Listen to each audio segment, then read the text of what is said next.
Hi, my name is John Paul Di Baruga, 23 years old, and currently a fourth-year student taking up PS Computer Engineering at PUP Santa Mesa campus. For today's video, I would like to share with you important ideas and concepts about chips and the processes involved to produce and manufacture such component. Okay, let's get started. A chip production starts from a common material called sand. It is made from silica, which is the ideal material for chip making. Silicon is preferred material for chip production because of its abundance, easy to manipulate, and a good semiconductor, meaning it is a good conductor of electricity and can also act as an insulator as well. To convert silica into silicon, sand is mixed with carbon and heated up to 1000 degrees in order to remove the oxygen atoms from the crystals. Through a number of processes, a pure monocrystalline silicon ingot called as boule is produced that is known for having very few impurities on an atomic scale. Produced boule are classified into various sizes in terms of diameter, ranging from 300 millimeters down to 100 millimeters. From those boules, thin slices of semiconductor or wafer are then created by tools cutting through a specified section. These wafers serve as the base or canvas in which other elements of a semiconductor devices are fabricated or attached. At room temperature, the pure crystalline silicon on the wafer is non-conductive because of the atomic structure of silicon that has 4 outer electrons and there is no free charge revolving. Therefore, doping is applied in which little quantities of atoms from other elements are added as impurities in order for a free charge to be present. Boron and phosphorus are the most common impurities added on the wafer because of the similar properties they have with silicon. The doping process allows the transistors to be built on the P and N conductive layers, which allows it to effectively control the voltage and currents in the circuit. At the factory, the design and layout phase is the first step of the production. Workers in the factory make a design process to simulate the actual chip's technical and physical properties.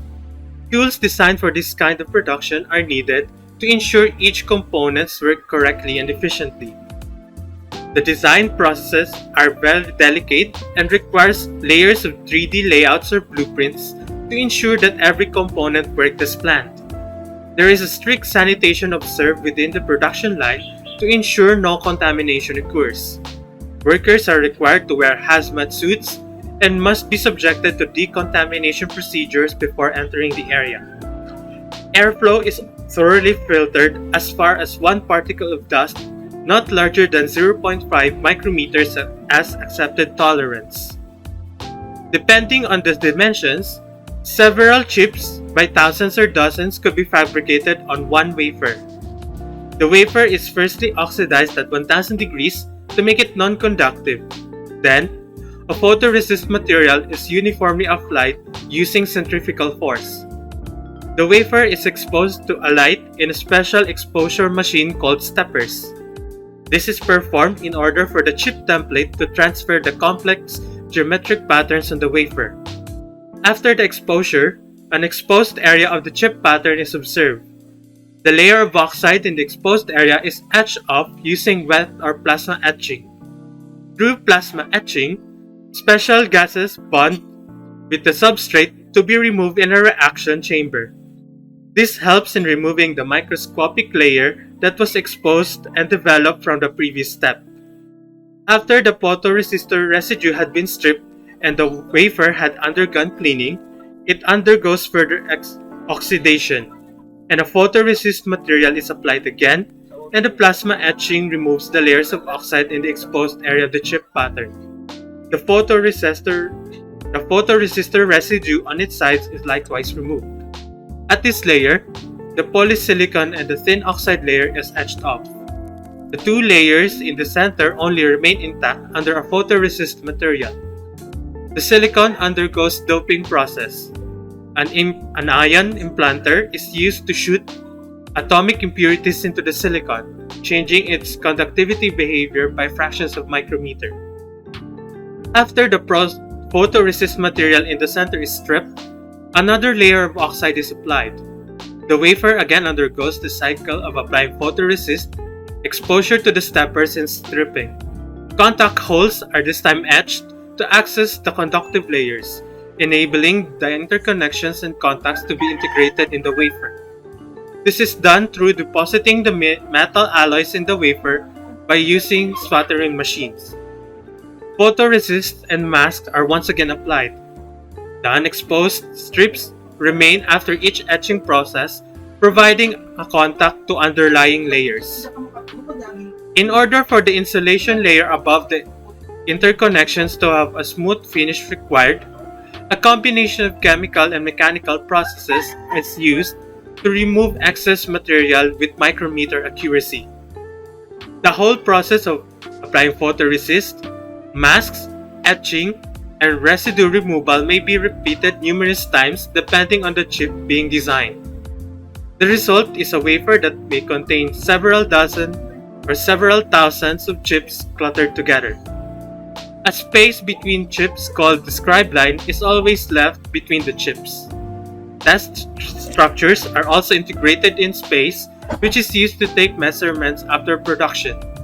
The test structures are removed altogether after the solving process. At this point in production, the size of the chips varies between 1 square millimeter to a few square centimeters. The final stage of the production is the assembly. The individual chips are packaged and the terminals are attached. The result is a finished semiconductor device which can be mounted on circuit boards using different types of terminals. More than 1,000 connection contacts can be utilized on those chips. At the end of each production, workers still perform tests on each batch of chips. They may use scanning electronic microscopes to repeatedly check each area of the chips with pinpoint precision. Cleanliness and quality control is always enforced throughout the production. The chip industry is truly a highly valuable asset worth billions of dollars and also possess great influence on the economic and sovereign stages respectively. Without chips and semiconductors, the digital world we simply live and enjoy would simply not exist.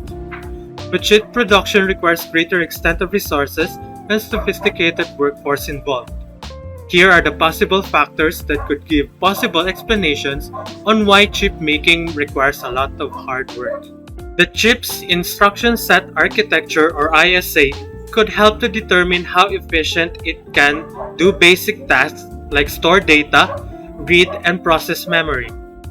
By adhering to the industry standards, companies big and small could produce chips that are not only powerful but could only be compatible on the respective systems as well. This entices competition, but it also means that companies always sought to take advantage over their company rivals whenever possible. Designing a chip is always delicate and requires sophisticated procedures. Companies always rely on the ISA implemented and manufacturing firms available to create their respective design. So much testing and development is required that companies could take months or years to design and produce more efficient chips available to the market. More advanced chips means more powerful devices with better reliability overall.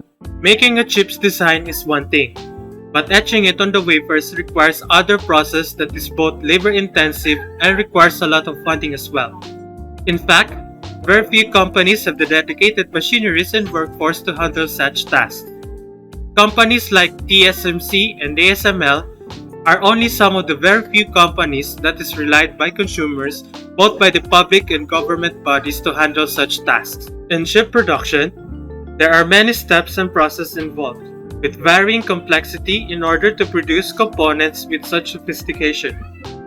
One such process with such complexion but is essential in the production of chips is called lithography. Lithography allows manufacturers to etch the final blueprint of the chip, which is also called masked, to the wafer using a special type of lens. The machines involved for this procedure are very advanced and can be considered a marvel of human engineering because of its sophistication. Some of the cutting-edge machines used in lithography today are called EUVs, or extreme ultraviolet lithography. It shoots light so sensitive that it is operated under a vacuum, otherwise the air would simply absorb its ultraviolet rays due to its very short wavelength. Chip distribution varies amongst consumers, companies, and the overall market for the mentioned component. Chips used for government or sovereign purposes might be subsidized or purchased through contracts between the company and the governing body. For commercial purposes, companies might offer chips with varying specifications according to demand. Such factors contribute on the overall pricing of the chips along with the performance it can handle to do intended tasks. These factors are just some of the possible reasons why chip making is difficult. Political factors may be also included, like the tension between the United States and China against chip production and development. Both countries seek to gain advantage in order to display their superiority and might on the global stage. Chip manufacturing is a laborious and resource-expensive venture, yet it has a crucial part on the lives of humanity for decades. Photolithography is the process which transfers shapes from a template to a surface using light. Photolithography is widely used in micro-manufacturing applications. Alphonse Poitvin is the person credited for inventing the process back in 1855. The following steps are involved when doing lithography in silicon chip creation. Step 1 is cleaning. Cleaning the substrate with hydrogen peroxide. This removes possible impurities within the wafer. Step 2 is named silicon deposition. This is where a layer of silicon is placed on the wafer to act as a masking film. Step 3 involves silicon preparation. Hexamethyl disilazane or HMDS is placed on the wafer to increase the adhesion of the photoresist to the wafer. It helps in reducing the amount of resist in the coating process. Step 4 is photoresist coating or pre-bake. The wafer is then covered by photoresist through spin coating. The wafer is spun rapidly to produce a uniform thick layer on the wafer. The spin lasts about 30 to 60 seconds at the rate of 1000 to 4800 RPM respectively. This produces a layer between 0.5 and 2.5 mm thick. Runoff from extra photoresistor is removed through a process called edge bead removal, which produces a flat layer of resist. The wafer is then pre-baked to remove the excess. Step 5 is chip exposure. A mask resembling a chip's geometry is held above the coated wafer. An intensified UV light is directed to the wafer. This causes a chemical change in the photoresist exposed to the light. Step 6 involves development. Developers wash away certain areas of the photoresist in the wafer. The positive photoresist becomes soluble and is washed away. With the negative photoresist, unexposed regions are soluble and they are also washed away. Step 7 involves etchings. In this process, a chemical agent is used to remove the uppermost layer of the substrate in the areas not protected by photoresist. This reveals the silicon wafer to the unprotected areas. Step 8 involves photoresist cleaning. The photoresist that is no longer needed must be removed from the substrate.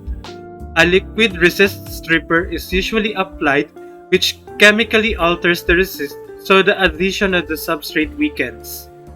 Step 9 involves silicon dioxide deposition. Amounts of silicon dioxide is deposited onto all regions of wafer to layers any part of the wafer that may have been altered in the cleaning process. The dioxide that layers on top of the photoresist is removed. The first layer of the chip geometry is now completed. The process is repeated in order to obtain different geometries per specifications on the chip design. Step 10 involves polishing. The dioxide that layers on top of the photoresist is removed. The first layer of the chip geometry is now completed. The process from exposure to polishing might be repeated in order to obtain different geometries per specifications in the chip design.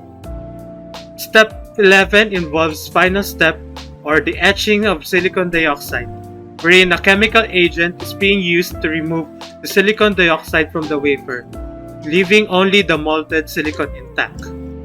The lithography process on the wafer is now complete. The CPU production is also delicate, but similar on how chips in general are produced. The initial step is generating the circuit diagram, where developers and experts collaborate on the chip's design and specifications before manufacturing. The actual manufacturing starts by creating the substrate wafers from silica particles melted and converted into silicon. Then, each wafer discs are sent in a sanitation area where impurities on the discs are removed. The clean discs are sent to a chip manufacturing company where they are prepared to be etched using a process called lithography. The blueprint from a mask is etched to the wafer using a powerful light source. After this step, the wafer undergoes doping process, in which ions implant a specific atom, preferably a boron or phosphorus atom. This slightly changes the wafer's conductivity behavior. At each production step, the wafers are constantly cleaned to remove impurities. At this point in production, the wafer is now prepared to be poured by melted copper that acts as interconnect, linking thousands of transistors. A barrier layer is first poured, which acts as barrier to potential short circuits happening in the circuit. The trench in the wafer is now filled with copper, and the excess copper is grounded to the edges of the trenches. This ensures good overall insulation. It usually takes 2 months for the wafer to be ready from being a substrate to a usable chip. Various integrated circuits with conductors spanning kilometers long interconnect billions of transistors on numerous levels, all within a confined space no larger than a fingernail. Production is constantly monitored, and each batch is thoroughly inspected down to the circuit's atomic structure. The last step of the manufacturing process is packaging. For this, thin silver pellets are applied on the wafer. They link the chip to the frame, and fine saw blades cut the chips out of the wafer. The flip chip method is used to bond the chip to the frame, accompanied with a cover. My takeaways from the topics related to embedded solutions are: embedded systems, although may only do one specific purpose, is still an important part of digital electronics and applications simply because it shows how numerous components work under a system, maximizing a space or area available as well. Secondly, the chip production is labor intensive and requires huge amounts of funding in order to produce chips on a massive scale. Delicate processes are needed, and there is literally no room for impositions. The performance and reliability of the chip under production is dependent on how they are manufactured as well. Finally, the continued technological advancement means that chip production, along with its performance, would likely to improve further, thus making the chips more powerful and more reliable in handling massive amounts of data and memory. And there you have it. If you like my video, you can kindly press the like and share button to share this video amongst your friends and your colleagues as well. Once again, this is John Paul Di Baruga. Thank you for watching.